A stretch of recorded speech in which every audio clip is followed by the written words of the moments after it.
Hey guys, what's up? Back for another vlog. I want to talk about a few things. It seems like Halo is having some marketing problems. Halo has been removed from the MLG tournament. Now, Halo was so big, back in the day for the MLG. I just remember that, that was the game you had to play to be a pro, and you had to be a Halo gamer to be a pro player, because that was like the game for, especially for first-person shooters. I mean, of course, there was the Quake guys, but Quake hasn't really been updated that well. I mean, we have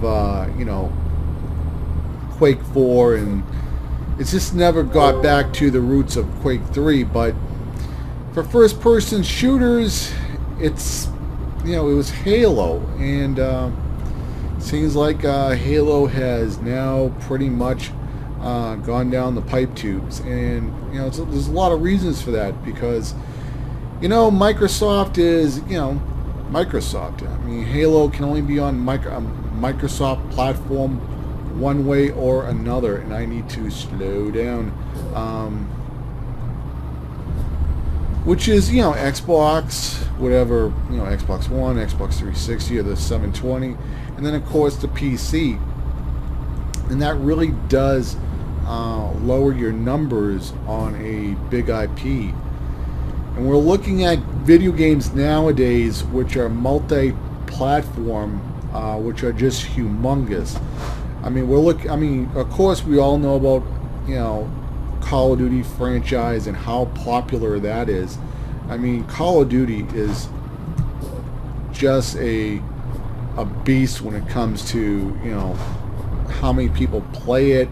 I mean, if you just look at all the people on YouTube who do commentaries and so on, I mean, it's just mind-blowing how strong the COD community is compared to Battlefield. And Battlefield's probably, I don't know, maybe number 2. Halo, I guess, is still kicking around a little bit, but everything is COD really. And there's been some other games that do seem like they're making a good stride, multi-platformer hits. I think last week the #1 selling game in the UK was Far Cry 3. So maybe Ubisoft's onto something, And then of course, Assassin's Creed 3, that looked like another big multi-platforming hit. It's on Xbox 360, PS3, the Wii U, the PC. So I don't know if Microsoft and Sony and Steiner ring. I put my windshields on. Let me see if I can put my headlights on. Oops. Hold on. That's the horn.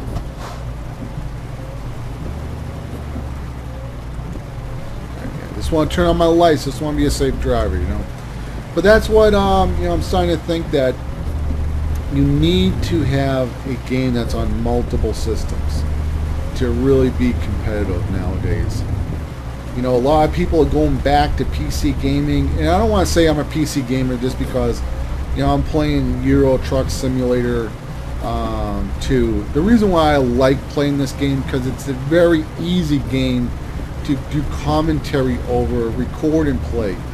To do a COD game or just another game, I really have to a little too fast. I don't want to slip in the rain. I don't want to play COD. I got to play it for an hour or so. Try to get a halfway decent match. I mean, I'll even take a match where I came in someplace in the middle of the match. I don't want to upload something where I came in last. Sometimes that happens. Sometimes I come in first, and so on. So trying to get footage can be a hit or a miss at times with those games. And then I have to voice it over, and then sometimes I got to do a few takes. And that's what I'm doing. That's why this is now my blog game, And I'm just going to give my opinion. I like to talk, give my opinion on issues. May even talk about a little politics. Ooh, oh, I don't want to crash. Don't want to crash. So I don't know how Halo is in a lot of trouble now, marketing-wise, and you know, I kind of liked Halo 4, you know, but you know, Free for All only had 3 maps, which was kind of bad. I think that was actually a bad thing that you know, the new, what is it, 343 Studios did. Put 3 maps in Free for All. There's a lot of people who like Free for All. I mean, they should have at least opened up the other maps, or you know, or closed some of those maps down to make them a little bit smaller, so there could be a little bit of variety. But you know, it seems like the big boys are going to be keep on going. You know, I don't know if COD will be the next big game for next generation. You know, next generation video games are going to be 64-bit. You know, and you know, I know I asked Mrs. 500 Watts her opinion on it, and she said, you know, she doesn't see COD slowing down. But Woody's Gamertag talked about, you know, COD on the next generation consoles, and you know, the COD engine that they got running now is a 32-bit engine, and they're going to have to you know, get it running on 64-bit, and of course you know, 128-bit. Treyarch, you know, they didn't make the engine. They didn't make the COD engine. That was kind of, I mean, Infinity War didn't even make the engine, kind of. I mean, they tweaked it. It was a, you know, idTech 3 engine, which was, you know, Quake 3 engine, and they tweaked it to their satisfaction so they could use it. So in a way, it's kind of their engine. But Infinity War, the main team is gone. They're gone. You know, so they're going to have to maybe take an Unreal Engine, or come up with their own engine, or take something else and try to clone that COD feel on a new engine or something like that. But again, you know, it's different when the developer makes their own engine and they can bring the same experience to like a next generation engine that they make. And you know, that's what Bungie did when they created Halo 3. I mean, Bungie made their own engine, and you know, they used it for Halo 1 and 2, and then Bungie made a new engine for Halo 3. But the other thing I want to talk about is the ESRB rating. The government is now going to be enforcing the rating system on all games, no matter what. If this bill passes, this is actually going to be a really horrible thing for gaming. I think anybody with a half of a brain can tell that if a game is violent or whatever. It's just ludicrous. I mean, if you look up Resident Evil, you see, you know, you see the covers, you see a, you know, guy holding a shotgun or whatever it is, or Call of Duty or Halo. I mean, you get a pretty good idea. And I mean, even the developers can put, I think 99% of the people have a half of a brain to determine what their game is rated. I mean, what's this truck driving game? It's G-rated. I can tell by just playing it. But, you know, but where this is really going to hurt is these indie game developers who don't have the money to, you know, to send their games off to the ESRB and wait a year or 6 months or however long it's going to be for a group of soccer moms to review their game. And we're seeing a lot of great indie developing games that are using Kickstarter, because they don't have the cash to make some of these games. I mean, they have to go out and hire artists and do all this stuff. Yeah, some games have been made completely free. Maybe somebody was really good at marketing, say, hey, you know, you should work on this project, or so on. But it's going to be bad for gaming. And I think the government has to get out of the gaming market. I mean, you know, this whole shooting that happened in Connecticut, you know, it's a horrible thing that happened, but it seems to me that the government and these politicians are just always looking for a reason to blame something. And it seems like the new kid to pick on is video games. I don't know. I mean, maybe they should pass a law. And I mean, don't get me wrong. We need the Second Amendment. Now, I know a lot of people are going to get mad about the Second Amendment. You know, we shouldn't have guns and stuff like that. But the reason why we have guns and the reason why citizens can arm themselves, in case the government ever went in a direction that you didn't like, you know, and that's basically what we did was when we freed ourselves from England. And I'm not hating on anybody if you're from England, so don't think this video is about me hating on you. I don't hate England. I don't hate anybody who's from England or anything like that. I'm talking about an issue that was like happened 200 years ago. You know, we were under British law and so on. We needed to get out of that, and thankfully people had guns and they made a decision, and you know, they put their foot down and said, hey, you know, we're not part of England anymore, and so on. But that's why we have the Second Amendment. And I don't want to get a little too crazy about conspiracy theories, you know, also, but some people believe in the Illuminati. You know, some people say that stuff is real. I don't know how much of it is real or how much of it is made up. I mean, some people say this, some people say that. But I'll tell you a couple of things that I think are a little fishy. Federal Reserve and how they put that in. They put that in when everybody was on, you know, Christmas vacation. It looked a little fishy when that was set up. You know, that's kind of fishy, you know. U.S. Liberty, when Israel bombed the U.S. Liberty and killed like 34 U.S. sailors and injured 131. That was set up by the U.S. government in Israel. And the reason why they wanted to bomb their, I mean, the reason why America, the U.S. government, I mean, the people at the top wanted the U.S. Liberty to be bombed is because the U.S. government wanted to go into Egypt. And one of the rumors that was going around back in the 60s that Russia was trying to study Egyptian technology. There's a lot of people who believe that the ancient world had a lot of technology.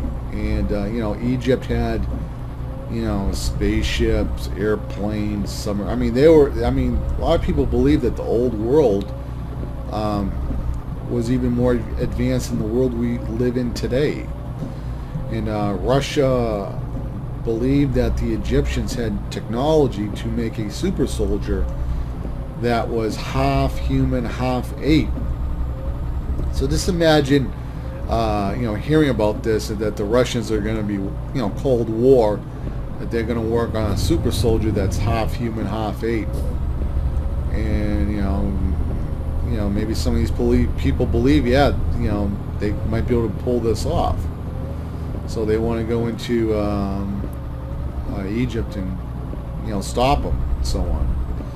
So that's the reason why they bombed the U.S. Liberty, but they didn't get away with it.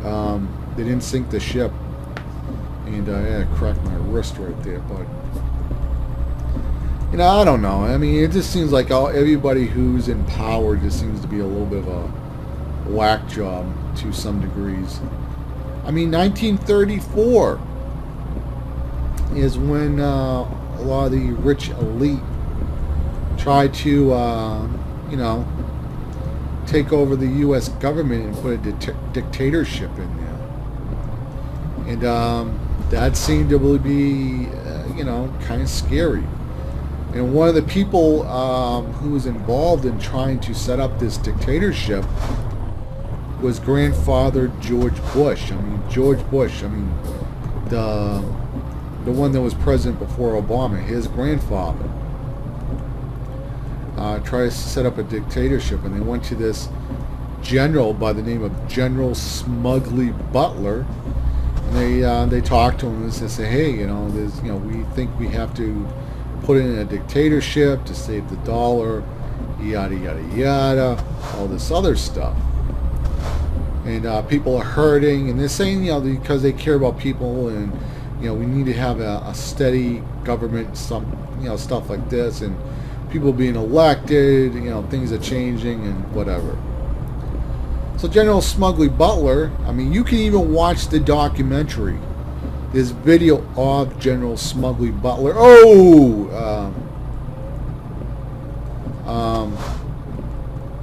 Talking about this stuff. I probably should have gotten some gas. And he talks about these families that want to take over the government, which is really, really, because he went public with it once he found out. And that's kind of scary stuff. There is an elite group of people who are the Illuminati, who are like a bunch of whack jobs. There's a lot of movies and a lot of music with Illuminati symbols. You play some music back, you can hear some Illuminati. People talking about the devil, go to Satan, a bunch of crazy stuff.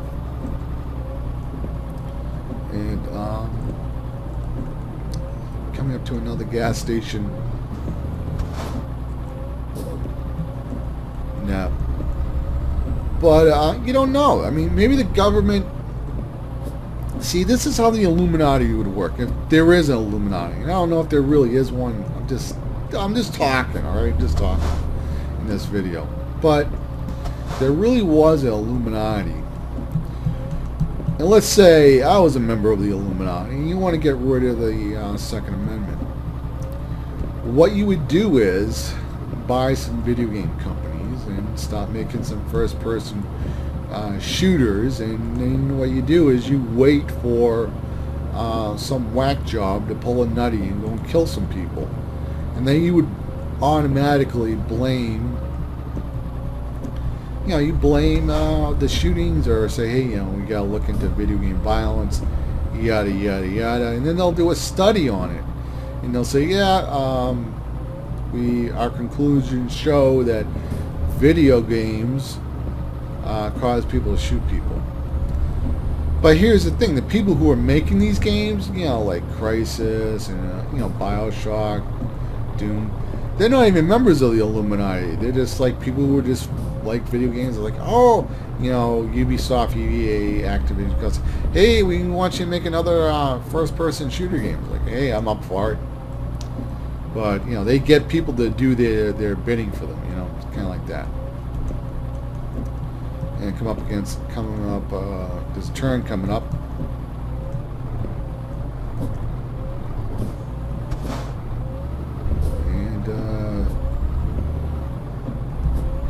It's a little dark right here.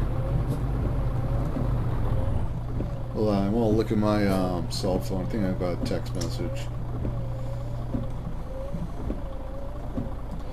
And alright. The other thing I want to talk about, which is kind of a little bit... wait for this guy to go by. Come on. You can go, Grandpa.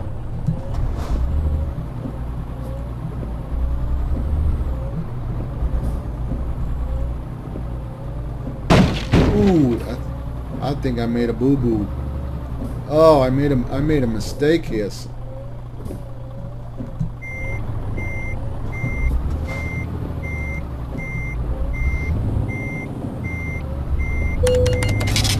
Oh, that's gonna come out of my paycheck. I made a mistake. That's alright. What can you say?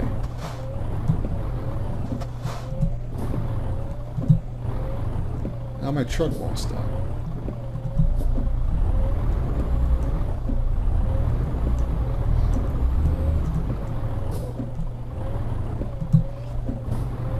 So hard to see, and I thought that was maybe a bad call. And come on, and that's what I hate about this game, is that people, they just...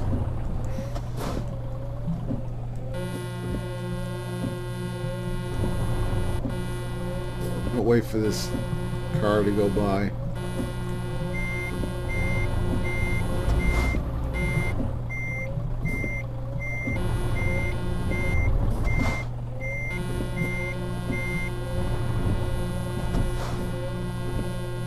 Come on.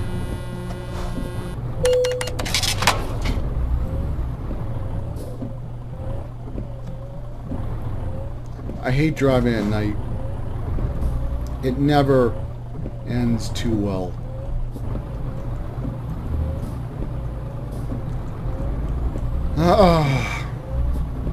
But there's going to be 50 new exclusives for the PC. Now, this isn't anything new that, you know, I think that's going to be happening. You know, of course, there's going to be 50 new exclusives. The Xbox 360 and the PS3 are, you know, they're on their way out. And I'm wondering if they really are on their way out, because what we're hearing is that, you know, the new generation consoles aren't going to be true upgrades. What they're going to be is a semi-upgrade of everything running at native 1080p. They're going to try and get everything running at, you know, 30 frames per second. So, you know, to get these games running at, oops, and see that trying to get these games running at 1080p, you need more processing power, and that takes away from, you know, upping the generation of the graphics. You know, so if you like, let me just give you an example. N.O.V.A 3, which is a iOS, it's a Android game. You know, it's also on the Kindle, whatever. But I'm going to talk about the iOS version, the iPad version. And we need to slow down here. The iPad 2 of N.O.V.A 3, when it first got released, had more special effects than the iPad 3, which, you know, Apple at the time was calling the new iPad. You know, now we got the 4th generation iPad. So if you had the iPad 2, which had the dual-core A4 processor, it did not have the Retina display. When you played N.O.V.A, you had motion, blur, particle effects, a lot of effects that were in N.O.V.A 3 if you had the iPad 2. Now, if you had the new iPad, you know, which is also the iPad 3, those features were removed, and GameLoft actually said that they could not get those special effects running on the new iPad because of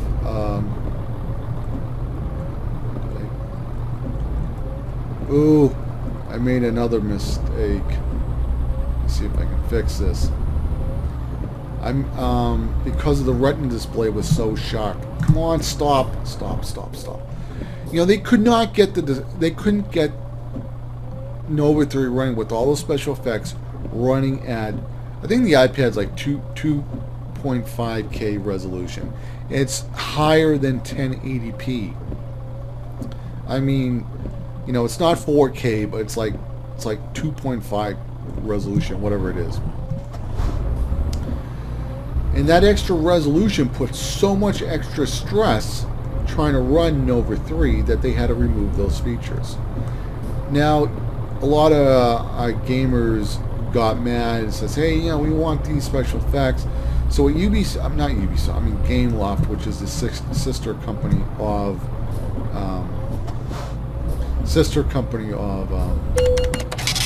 and this is not looking too good. Come on.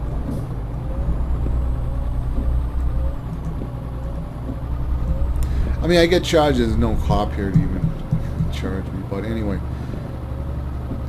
they released an update, right, to N.O.V.A 3 that you could on an iPad 3 that uses the dual-core A5 processor. You could get the extra special effects, but you had to run it at a lower resolution. You know, we don't even know what's going to be happening with video games, because now the television sets that what they want to do is get everything running at 4K, 8K resolution. I mean, this is not over by any.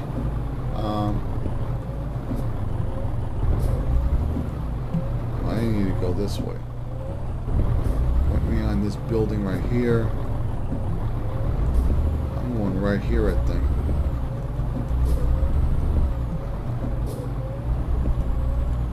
I hope I don't kill someone.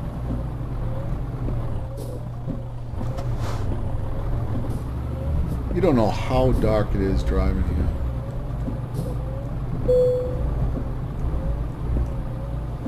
Oops. You know, just up in the resolution takes away so much power. I mean, you need so much CPU power. Let's take a look at this from another perspective.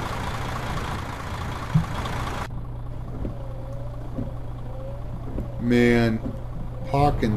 I mean, you have no idea how I'm gonna quit this, guys. I'm not gonna even attempt to park this. But you know, we don't even know the next PS5 or whatever. How much of an upgrade are we going to get with that? If television sets start pushing out 4K, and it's not over. We're going. I mean, in Japan, I think it was Sharp.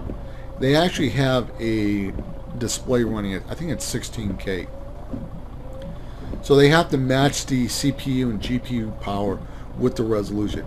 Now we could have a real generation upgrade probably, but we would need to stay within standard definition, and then also you know, like PS you know, the PS3 and the Xbox 360 would have to upscale, so we'll have jaggies and stuff like that. But you know, eventually, you know, what these companies are doing is like, hey, we got to do this sooner or later, you know.